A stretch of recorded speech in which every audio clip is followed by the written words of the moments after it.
অনেক ভালো আছো। রিম্পিস ব্লগিং চ্যানেলে তোমাদের সকলকে স্বাগত। আজ আমি তোমাদের জন্য নিয়ে এসেছি একটা নতুন ভিডিও। আজ আমি তোমাদেরকে বানিয়ে দেখাবো ফুচকা তৈরি করা রেসিপি। অর্থাৎ ফুচকা তৈরির যে তোমার পাপড়িগুলো থাকে সেগুলো কীভাবে আমরা বাড়িতে অনেক সহজে বানিয়ে নিতে পারবো এবং অনেক কম উপাদানে, সেগুলো কিন্তু আজ আমি তোমাদেরকে বানিয়ে দেখাবো। তো চলো শুরু করা যাক। তো প্রথমে আমি তোমার এখানে নিয়ে নিয়েছি 1 কাপের মতো আটা। তো দেখো এই 1 কাপের মতো আটা আমি এখানে প্রথমেই নিয়ে নেবো। আমি তোমার এখানে কিন্তু মিশিয়ে নেবো 1/2 কাপের মতো সুজি। তো সেই কাপেরই আমি 1/2 কাপের মতো সুজি এখানে নিয়ে নিয়েছি। এই সুজিটাও কিন্তু আমি খুব ভালো করে এখানে মিশিয়ে নেবো। তো তোমরা কিন্তু অবশ্যই 1 কাপ আটাতে 1/2 কাপ সুজি মেশাবে।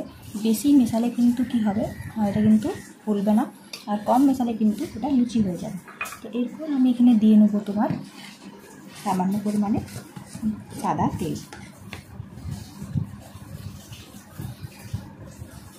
এই সাদা তেলটা আমি দিয়েছি তোমার 3 চামচের মতো সাদা তেল আমি এখানে মিশিয়ে নেবো। এরপর এটাকে খুব ভালো করে আমি মেখে নেব। এরপর আমি এখানে হালকা হালকা জল দিয়ে কিন্তু খুব ভালো করে একটা শক্ত ডো তৈরি করে নেব।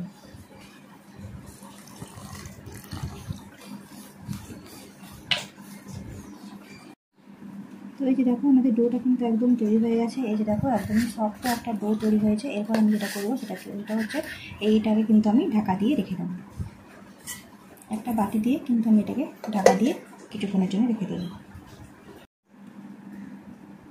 তো এই যে দেখো আমি কিছুক্ষণ এটা ঢাকা দেওয়া হয়ে গেছে, আর কিছুক্ষণ পর লিস্টে দেখো আমি এটাকে তুলে রেখে দিলাম। এরপর আমি যেটা করবো সেটা হচ্ছে যে এটাকে কিন্তু আমি খুব ভালো করে বেলে নেবো।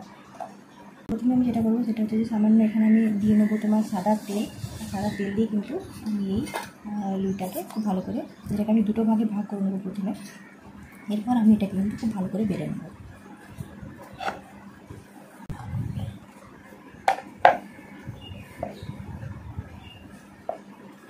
খুব বেশি মোটা করবো না এবং খুব বেশি পাতলাও করবো না, একটা মিডিয়াম খুব ভালো করে গোল গোল করে কেটে নেব।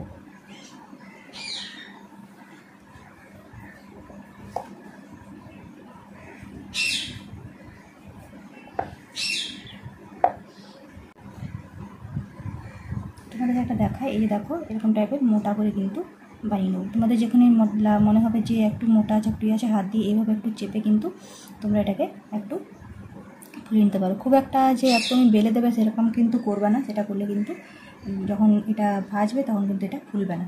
তো এই যে দেখো আমি হাত দিয়ে একটু বড় করে দিলাম, একটু গোল করে দিলাম। তো এইভাবে কিন্তু আমি এখন এটা থালার মধ্যে রেখে নেব।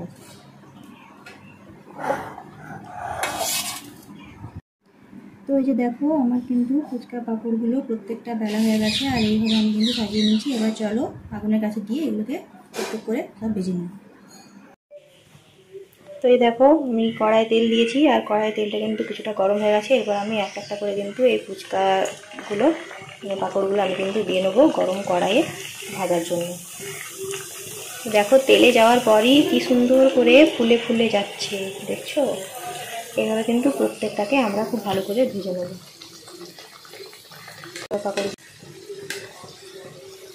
এভাবে কিন্তু আমি প্রত্যেকটা ফুচকাকেই খুব ভালো করে ভেজে গেছে, তখন কিন্তু আমি কিন্তু এভাবেই প্রত্যেকটা ফুচকাকেই খুব ভালো করে ভেজে নেব। তো এই দেখো আমার প্রত্যেকটা ফুচকা কিন্তু খুব সুন্দর করে ফুলে গেছে। এরপর আমি যেটা করবো সেটা হচ্ছে যে চলে এসেছি আমি রোদে, আর রোদে আমি এগুলোকে রেখে দেবো কিছুক্ষণের জন্য ঢাকা দিয়ে। উপর থেকে আমি কিছুটা ঢাকা দিয়ে দেবো, তোমরা চাইলে নাও দিতে পারো। আমাদের এখানে যেহেতু কাকের মানে উৎপাত একটু বেশি, ওরাই দেখবো তুলে নিয়ে চলে গেছে সবকটা, তাই জন্য আমি এখানে উপর থেকে ঢাকা দিয়ে দিয়েছি, যাতে তারা বুঝতেই না পারে, মানে কাকগুলো যাতে বুঝতে না পারে এখানে ফুচকা হচ্ছে না অন্য কিছু হচ্ছে। তো চলো কিছুক্ষণ পর মানে আধ ঘন্টা আমি এগুলোকে রোদে দেবো, তারপর বিকেলে আমি এগুলোকে খাবো। এখন খাবো না, বিকেলে আমি এগুলোকে খাবো। দেখো আমার ফুচকাগুলো কিন্তু অনেকটা শুকিয়ে গেছে। এরপর আমি যেটা করবো সেটা হচ্ছে যে আমি কিন্তু এগুলোকে প্লাস্টিকের ভিতরে স্টোর করে রেখে দেবো। তো রোদে কেন দিয়েছিলাম বলে দিই, রোদে দিয়েছিলাম এই জন্য যাতে আমরা এই ফুচকাটাকে স্টোর করে রাখতে পারি। মানে আমি এটা সকালে তৈরি করেছি, খাবো আমি বিকেলে, আর বিকেলে না খেলে যদি আমি এটা 2-3 দিন পরেও খাই তাহলে আমি কিন্তু এটাকে স্টোর করে রাখতে পারবো, যার জন্য কিন্তু রোদে দেওয়াটা খুব দরকার। আর তোমরা যদি তখনই খেতে চাও ভেজে নেওয়ার পরেই তোমরা কিন্তু খেয়ে নিতে পারো। তো চলো একটা তোমাদেরকে ভেঙে দেখাই যেটা কীরকম দেখতে হয়েছে। তো আমি এখান থেকে নিয়ে নিচ্ছি তোমার এই ফুচকাটাকে আমাকে ভেঙে তোমাদেরকে দেখাই। এই দেখো কী সুন্দর না, এর মধ্যে আলু টালু দিয়ে খাবো আমি বিকেলে, তখন আমি তোমাদেরকে দেখাবো কী দিয়ে খাচ্ছি বা কীভাবে আমি এটা খাচ্ছি। তো এই যে দেখো বন্ধুরা আমার কিন্তু এই যে ফুচকা একদম রেডি হয়ে গেছে। আমি আলু সুদ্ধোটা মেখে নিয়েছি। আলু সুদ্ধোটা মাখার সময় কিন্তু তোমাদের কাছে এই ভিডিওটা করা হয়নি। আলু সুদ্ধোটার মধ্যে আমি তোমার দিয়ে নিয়েছি হচ্ছে। তো তো এই যে দেখো বন্ধুরা, আমি কিন্তু একদম রেডি করে নিয়েছি আমার ফুচকাগুলোকে। এবার এখন আমি খাবো এগুলোকে। তো আমি তোমার এখানে নিয়ে নিয়েছি তোমার আলু সেদ্ধ, আর নিয়েছি তোমার পেঁয়াজ কুচি, লঙ্কা কুচি, ধনে গুঁড়ো, জিরা গুঁড়ো, আর তোমার চাট মশলা, আর নিয়ে নিয়েছি সামান্য পরিমাণে তোমার এই যে সাও ভাজা, যেটাকে আমরা ঝুরি ভাজা বলি, সেই ঝুরি ভাজাটা আমি এখানে নিয়ে নিয়েছি। খুব সুন্দর করে এটাকে মেখে নিয়েছি। আর মেখাটা আমার যেহেতু মা করে দিয়েছে, তাই জন্য ওটা আমি ভিডিও করতে পারিনি। আর এখানে আমি নিয়ে নিয়েছি তোমার তেঁতুল জলের মধ্যে আমি নিয়ে নিয়েছি সামান্য পরিমাণ জল জিরা গুঁড়ো, আর নিয়ে নিয়েছি চাট মশলা এখানে মিশিয়ে নিয়েছি। এরপর আমি যে সকালে এগুলোকে ভেজে রেখেছিলাম, আর ভেজে রাখার পর এই যে আমি এগুলোকে প্লাস্টিকে বন্দি করে রেখেছি, সেগুলো আমি কিন্তু এখন এই প্লেটের মধ্যে ঢেলে নেবো। তো চলো, তো এই যে দেখো ফুচকাগুলোকে আমি কিন্তু এবার করে নেবো। তো এরপর আমি একটা ফুচকা তোমার ফাটিয়ে নেবো। একটা ফুচকাকে আমি ফাটিয়ে নিয়েছি। এরপর আমি এটা দিয়ে নেবো কিছুটা পরিমাণ এই যে আলু, আর দিয়ে নেবো তোমার কিছুটা পরিমাণ এই যে টক জল। এরপর এটাকে খুব ভালো করে আমি, দেখো কি সুন্দর দেখতে লাগছে। আর যেরকম মুচমুচে হয়েছে আমাদের এই পাপড়িগুলো, এই যে দেখো এখনও পর্যন্ত কিন্তু কুড়কুড় করে আওয়াজ হচ্ছে এই যে ফুচকার এই পাপড়িগুলো।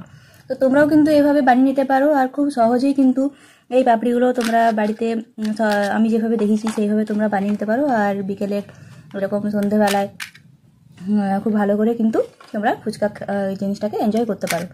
তো আজকের মতো আমি এখানেই বিদায় নিচ্ছি। দেখা হবে তোমাদের সাথে পরের একটা ভিডিওতে। আর আমার এই ফুচকা তৈরি করার রেসিপিটা তোমাদের কেমন লেগেছে অবশ্যই কিন্তু কমেন্ট করে জানিও। যদি ভালো লেগে থাকে চ্যানেলটি কিন্তু লাইক করে দিও, সাবস্ক্রাইব করে দিও, যাতে আমার অন্য ভিডিওগুলো তো একটা ভিডিওতে। খুব ভালো থেকো, সুস্থ থেকো।